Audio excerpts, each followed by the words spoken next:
एक बार की बात है, एक बहुत बड़ा नेता एक साधु के छोटे से आश्रम में गया, क्योंकि उसने बहुत सुना था उस साधु के बारे में और उसके मन में आया कि मैं एक बार जाकर के देखता हूं कि लोग इतनी तारीफ क्यों करते हैं उसकी। तो जब वो उस आश्रम में गया तो वहां पर एक छोटा सा कमरा था जहां पर एक कालीन बिछा हुआ था। वहां पर कुछ लोग बैठे हुए थे नीचे और साधु जी सामने बैठे हुए थे। कुछ सवाल जवाब चल रहा था। तो जैसे ही वो अंदर गया, वो अकेला नहीं था, उसके साथ में 4 बॉडीगार्ड्स भी थे और उसको ये आदत थी कि जहां पर भी वो जाता था लोग अपनी जगह से खड़े हो जाते थे, उसकी तरफ देखते थे, हाथ जोड़ते थे, अपना सर झुकाते थे। लेकिन यहां पर ऐसा कुछ भी नहीं हुआ।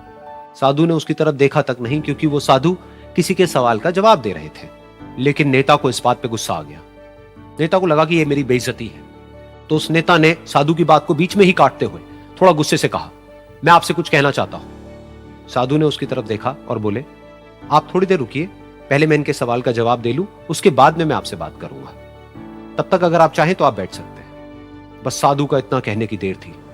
नेता का चेहरा गुस्से से लाल हो गया और फिर उसने अपना सारा गुस्सा उस साधु के ऊपर निकाल दिया।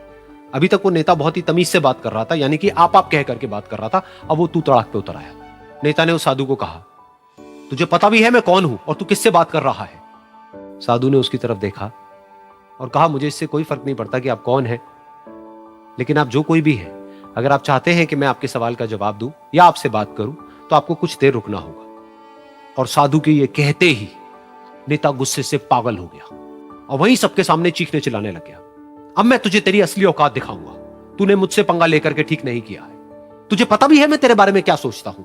साधु ने फिर से उसकी तरफ देखा और बड़े ही प्रेम से कहा कि मुझे इससे कोई फर्क नहीं पड़ता है कि आप मेरे बारे में क्या सोचते हैं। आप जो चाहे वो मेरे बारे में सोच सकते हैं। फिर उस नेता ने बोला कि तू चाहे सुनना चाहता है या नहीं, लेकिन मैं तुझे बताऊंगा यही सबके सामने कि मैं तेरे बारे में क्या सोचता हूं। तू एक बहुत ही घटिया इंसान है। तू कोई साधु नहीं है, तू एक ढोंगी है, पाखंडी है और यहां पर जितने भी लोग बैठे हैं उन सबको बेवकूफ बना रहा है। तेरा बस एक ही मकसद है कि इन लोगों की जेब में जितना भी पैसा है वो सब तेरे पास में आ जाए। तू अपने फायदे के लिए इन लोगों का इस्तेमाल कर रहा है और अब मैं तुझे नहीं छोड़ने वाला। तेरा पर्दाफाश करके रहूंगा पूरी दुनिया के सामने। लेकिन उसके इतना बोलने के बाद भी उस साधु के चेहरे पर हल्की सी मुस्कान बनी ही रही। ये देखकर वो और तिल मिला गया और उसने कहा, अब बहुत हुआ, अब मैं यहां 1 मिनट भी नहीं रुकने वाला। लेकिन अभी भी तेरे पास में मौका है। अगर मुझसे माफी मांगनी है या मुझसे कुछ कहना है तो कह सकता है। इतना सब होने के बाद भी साधु बिल्कुल शांत था और उनके चेहरे पर एक मुस्कान थी। उन्होंने अपनी आंखें बंद कर ली। फिर साधु ने अपनी आंखें खोली, हाथ जोड़े और कहा कि मुझे आपसे कोई गिला शिकवा नहीं है। मेरे मन में आपके लिए कोई भी गलत ख्याल नहीं है।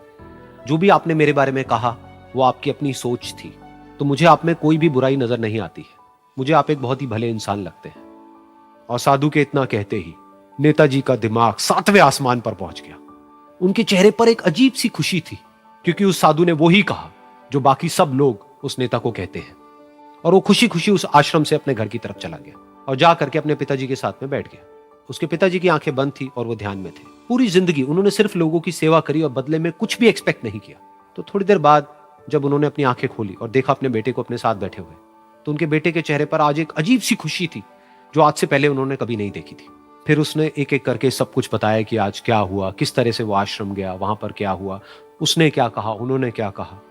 तो जब इसके पिताजी ने पूरी बात सुनी तो थोड़ा सा मुस्कुराए और अपने बेटे को देख करके बोले कि उन्होंने तुम्हारी तारीफ नहीं करी है, क्योंकि उन्होंने वो नहीं कहा कि जो तुम हो, उन्होंने वो कहा कि जो वो खुद है। और तुमने जो भी कुछ उनको कहा वो नहीं कहा कि जो वो है, बल्कि तुमने वो कहा जो तुम खुद हो। यही बात वेदों में भी कही गई है, यथा दृष्टि तथा सृष्टि। ये दुनिया तुम्हें वैसी नहीं दिखती है जैसी कि ये दुनिया है। ये दुनिया तुम्हें वैसी दिखती है जैसे तुम खुद हो। जिसकी नजर जैसी है उसके लिए ये दुनिया वैसी ही है। तो अगर तुम अपनी दुनिया को बदलना चाहते हो तो उसका सिर्फ एक तरीका है, अपनी नजर को बदलो।